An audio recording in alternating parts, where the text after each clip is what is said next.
Baik pemirsa, kita lanjutkan kembali dialog pagi hari ini membahas terkait dengan pertemuan antara Partai Perindo dan juga PDI Perjuangan, dan ikut bergabung juga bersama dialog kami pagi hari ini bersama dengan saya Bang Yeri Tawaluyan dan juga Bang Ray Rangkuti, Ketua DPP PDI Perjuangan Eriko Sotarduga via sambungan Zoom. Bang Eriko, selamat pagi.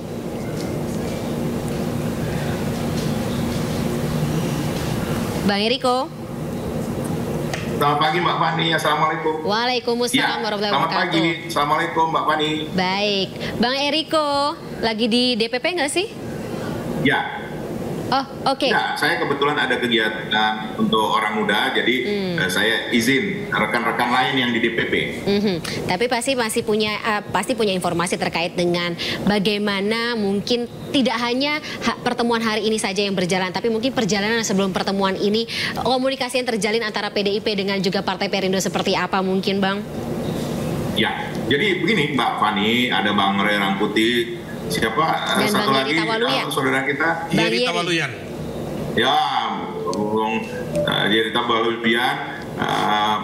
Memang hari ini itu adalah sebenarnya kelanjutan dari pertemuan-pertemuan yang sudah dilakukan berulang kali antara sekjen kami dengan pengurus DPP Perindo, dan itu berlangsung sudah sekian lama, dan memang hubungan antara PDI Perjuangan dengan Perindo juga memang berlangsung dengan hangat, dan komunikasi itu berjalan berulang-ulang. Jadi Pak Sekjen yang ke Perindo, begitu juga Perindo, teman-teman Perindo ketemu dengan Pak Sekjen, begitu juga dengan calon presiden kami Mas Ganjar Pranowo sudah bertemu dan juga berbicara dan juga memberikan katakan speech di Perindo dan bertemu dengan para pengurus Perindo. Jadi ini sebenarnya bukanlah kejadian yang baru Mbak Fani, tapi memang sudah berlangsung cukup lama komunikasi ini. Tapi hari ini diwujudkan dengan akan terjadinya kerjasama antara PDI Perjuangan dengan Partai Perindo. Begitu Mbak Fani. Kerjasama politiknya apa sih Bang? Nah, begini, di dalam sistem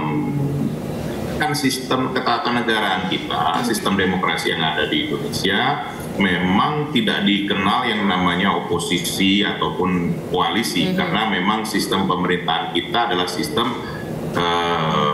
presidensil, dan sistem presidensil ini memang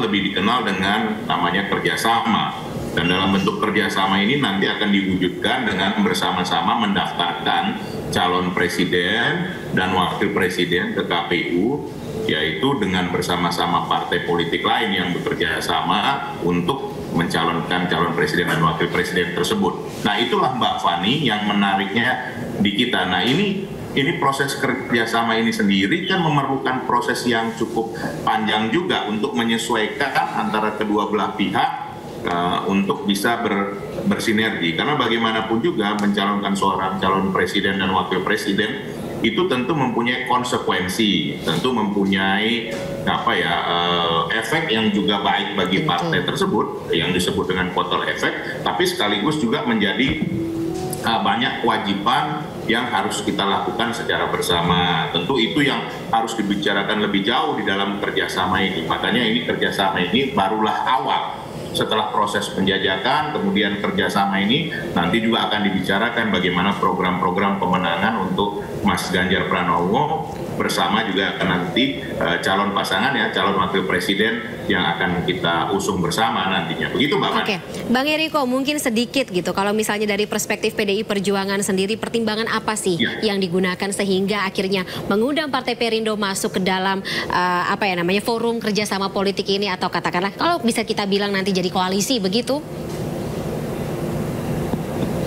Ya, begini Mbak Fani, sebenarnya kan namanya sama kerjasama itu adalah sesuatu proses yang berjalan, penjajakan, proses pengenalannya sama lah, seperti katakan kalau misalnya kita ini Mbak Fani mencari jodoh kan perlu juga perlu proses ya, pengenalan, perlu proses juga menyesuaikan antara kedua belah pihak, kesesuaiannya seperti apa, kemudian juga bagaimana nanti ke depannya ini bukan suatu proses yang mudah, dan ini dilangsungkan bukan berarti PDI Perjuangan katakan satu sisi hanya berusaha kepada Perindo, tapi Perindo juga melakukan hal yang sama kepada kami. Jadi ini katakanlah semacam simbiosis mutualisme itu yang sama-sama lebih butuh tepatnya. begitu, Ada kewajiban-kewajiban, tapi juga bersama-sama mempunyai hak untuk mencalonkan presiden dan wakil presiden. Begitu. Oke.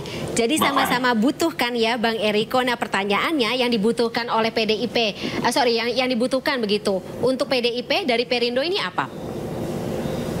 Nah, kalau menurut Mbak Fani sendiri, sebagai ini, kalau kami merasakan bahwa namanya kita membangun bangsa Indonesia tidak bisa dilakukan sendiri, yang harus dilakukan bersama-sama. Bahkan kemarin di dalam Rakernas kita bisa melihat bersama bahwa apa yang disampaikan Bapak Presiden Joko Widodo untuk kita bisa merebut hati rakyat, memenangkan kompetisi ini, ya kita harus mengajak partai-partai lain, mengajak juga teman-teman relawan, dan sekaligus juga itu yang disampaikan Ibu Ketua Umum untuk door to door campaign kepada masyarakat. Karena sekali lagi Mbak Fani, nanti bukan yang memilih ini bukan hanya partai Perindo, bukan elit partai saja, bukan partai katakan PDI Perjuangan atau elit partai atau anggotanya saja, tetapi yang memilih ini kan rakyat Indonesia. Nanti mereka yang akan menentukan pilihannya. Nah, untuk itu kerjasama ini ya kita harus menyesuaikan apa yang menjadi kelebihan dari masing-masing kita tentunya. Nah, ini yang perlu dibicarakan antara PDI Perjuangan dengan Perindo. Katakan seperti PDI Perjuangan, Mbak Fani, saya mau menyampaikan di sini dengan segala kerendahan hati, kami memiliki struktur yang sampai di tingkat RT RW.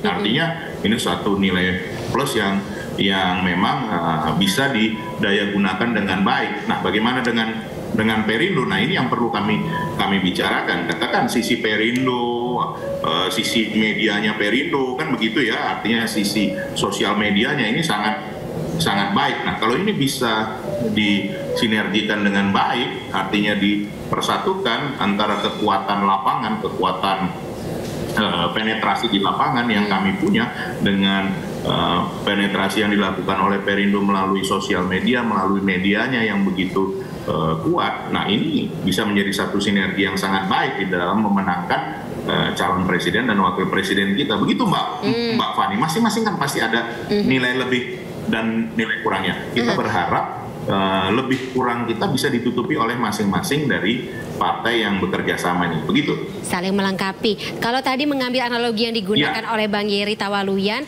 ini menjadi sebuah kekuatan yang jaya di darat dan juga di udara. Kurang laut aja nanti jadi jaya di laut, udara, dan darat. Ini Mas Geri tentu lebih paham. Kalau saya menyampaikannya kan kadang agak subjektif. Apalagi kalau Bang Rey yang menyampaikannya lebih pas lagi tentunya. Ini kekuatan udara laut bersatu, kan begitu ya. Udara dan laut. Baik, nah kalau begitu saya mau menggali dari kacamata drone. Kalau tadi kita bicara dari perspektif PDI Perjuangan dan juga Partai Perindo, kalau dari Bang Rey sendiri, kira-kira yang dibutuhkan PDIP dari Perindo dan sebaliknya Perindo dari PDIP, apakah akan tadi terpenuhi begitu dengan adanya kerjasama politik ini? Iya, tentu yang paling penting itu kan sekarang adalah memenangkan Ganjar sebagai calon presidennya. Meskipun sebetulnya kalau dibaca background pemilih antara PDI dengan Perindo itu kurang lebih sama tuh. Ceruk suaranya hampir sama. Hampir sama, karena bermainnya di di pemilih dengan ekonomi menengah ke bawah kan. Nah, kan Perindo ini kuat di UMKM-nya kan gitu loh. Nah, oleh karena itu mungkin saya tidak tahu bagaimana polanya mereka. Apakah misalnya mereka yang memilih Perindo itu juga memilih PDIP? Bukan, Ganjar Pranowo gitu kan, sebab UMKM-nya PDI Perjuangan gitu, apakah otomatis kan memilih ini agak saya belum lihat petanya seperti apa gitu, karena ceruk pemilihnya ini relatif agak sama gitu ya antara PDI Perjuangan dengan Partai Perindo gitu. Nah, cuman kalau kita lihat bahwa Perindo itu dapat 4% dari hasil kinerjanya sendiri gitu, itu artinya asumsinya ada 4% tambahan suara ke Ganjar Pranowo. Itu asumsinya loh ya. Artinya kan dari itu nggak kecil. Kenapa nggak kecil? Kalau misalnya sekarang selisih suara antara Pak Prabowo dengan Ganjar itu di kisaran 4% kan udah tertutupi dengan kehadiran Partai Perindo ini gitu ya.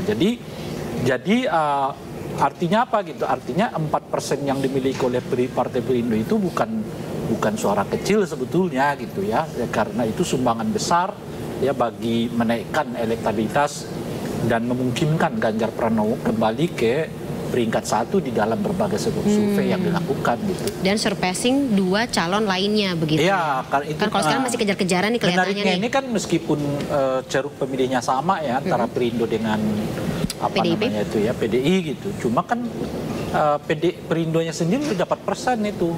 Dan tanpa 4% harus itu umumnya gontok-gontokan ya. 4% itu umumnya adalah didapatkan oleh Perindo tanpa dukungan capresnya gitu. Makanya kan saya bilang dari awal tadi itu, apakah kotel efeknya misalnya sampai ke Perindo? Bagi saya sih kayaknya gak sulit itu gitu. Ya, paling dapat nanti PDI Perjuangan gitu. Nah, tapi dengan 4% yang dimiliki oleh Partai Perindo ya setidaknya dalam survei gitu ya, itu artinya tanpa Ganjar pun mereka sebetulnya udah jalan cukup sendiri. Kuat. Nah, dalam konteks itulah saya kira posisi Perindo itu nggak bisa main-main ketika kerjasama dengan PDI Perjuangan. Makanya saya mengatakan tadi kalau Perindo nggak dapat kotel efeknya dari Ganjar, yuk kalian dapat apa dalam kerjasama itu gitu kan? Kalau soal idealisme kan nggak mesti harus ke Ganjar kan. Prabowo juga bisa, mungkin Anies beda lah karena Anies kan perubahan mereka ingin melanjutkan gitu. Artinya kan pilihannya nggak PDI, Ganjar juga Prabowo juga bisa ingin melanjutkan gitu. Kalau semata-mata berdasarkan idealisme gitu ya. Tapi kalau dikaitkan misalnya dengan suara rakyat, ya saya nggak tahu apakah itu suara yang 4% atau suara yang memperlihatkan secara keseluruhan gitu.